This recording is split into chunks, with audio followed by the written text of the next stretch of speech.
25-26 करोड़ अवाम है पाकिस्तान के, ये उनका मुकाबला नहीं कर सकेंगे, ये बुज़दिल। अगर जिसके घर में अपनी माँ बहन और बेटी हो ना, वो दूसरों की माँ बहन और बेटी की तौहीन नहीं करता।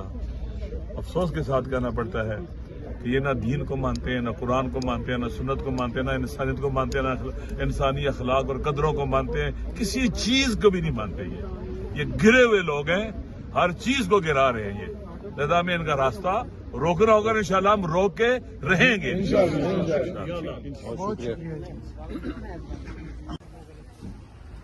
ये आप देख सकते हैं यहाँ से अब इमरान खान साहब की बहनें और कारकुनान जो हैं चक्री से वापस रवाना हो चुके हैं। इस साइड पे आप देख सकते हैं ये ख़वातीन मौजूद हैं। अल्लामा राजा नासिर अब्बास साहब जो थे वो भी यहाँ से रवाना हो चुके हैं। चक्री से ये मनाजर हम आप लोगों को दिखा रहे हैं। इमरान खान साहब की बहनें जो हैं वो इस टाइम चक्री से जो हैं वो रवाना हो चुकी हैं। नौरीन नियाजी को जो है वो चोट लगी थी, वो भी यहाँ पे मौजूद थी।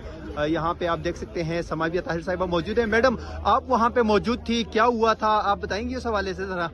बस सिर्फ इतना कहना है कि आज ये अल्फाज गलत हैं, लेकिन बेगैरती की हर इंतहा जो है ना, हर हद इन्होंने आज पार की है। और आज पंजाब पुलिस ने बताया है कि वो वाकई में राना सनाउल्लाह की और शहबाज शरीफ और उस टिकटॉकर सीएम की सिखाई हुई पुलिस है, और ये वो पुलिस है जो सिर्फ जूते चाटना जानती है, इसके अलावा कुछ नहीं। आज जिस तरह की हरकत, जिस तरह की बदतमीजी, जिस तरह की बेगैरती इन लोगों ने आज जो है वो इमरान खान की बहनों के साथ की है, ये कभी हम उम्मीद नहीं रखते थे कि ये इस तरह की हरकत करेंगे। लेकिन आज रानी आपा को जिस तरह से इन्होंने घसीटा, बालों से पकड़ के जिस तरह से